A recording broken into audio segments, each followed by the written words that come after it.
Today's reading from Chicken Soup for the Pet Lover's Soul is titled The Icebreaker. And pets are certainly great icebreakers if you need to make conversation. It was the perfect setting, a beautiful log house on 40 acres of land. We had a solid marriage. We even had the loyal family dog.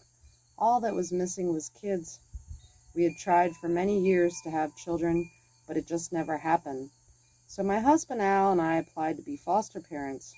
We decided we should start with an older child for a number of good reasons. Since we both worked, childcare might be a problem. Corby, our Springer Spaniel, and our only child thus far, might be a bit too energetic for a young child to handle. And frankly, we novices were a little nervous about taking on an infant. We sat back to wait the few months they thought it might take to get a school-aged child, which was why we were floored when the agency called us within weeks, just before Christmas, and asked if we would take Caleb, a 2.5-year-old boy, for a few months. It was an emergency, and he needed a home right away. This wasn't what we had discussed so rationally a few weeks before. There were so many difficulties. It was such short notice. We had made holiday plans, and most of all, the boy was a toddler. We went back and forth, and in the end, we just couldn't say no. It's only for a couple months, my husband assured me.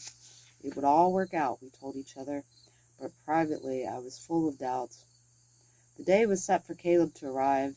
The car pulled up to our house, and I saw Caleb through the car window. The reality of the situation hit me, and I felt my stomach tighten.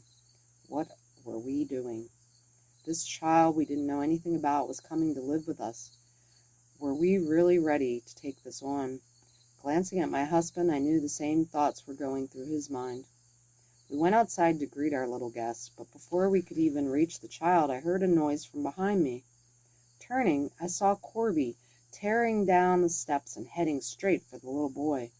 In our hurry, we must not have closed the door completely. I gasped. Corby, in all her excitement, would frighten Caleb, probably even knock him down. Oh no, I thought, what a way to start our first meeting.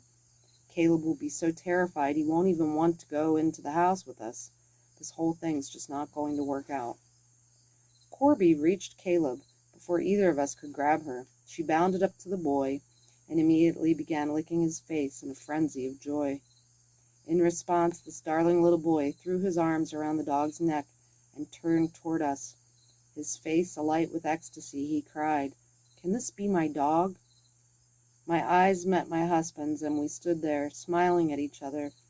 In that moment, our nervousness disappeared, and we knew everything would be just fine. Caleb came to stay those few months. 8.5 years later, he is still with us. Yes, we adopted Caleb. He became our son, and Corby, well, she couldn't have been happier. She turned out to be Caleb's dog, after all. This story is from Diane Williamson. It's a great testament to the love between children and pets, especially dogs. And it's a wonderful thing to be a foster parent, and I know that they're in need, so I'm going to add that to the end of this video. I've heard in West Virginia there's a definite need for good, high-quality people that want to foster children. Chicken Soup for the Pet Lover's Soul.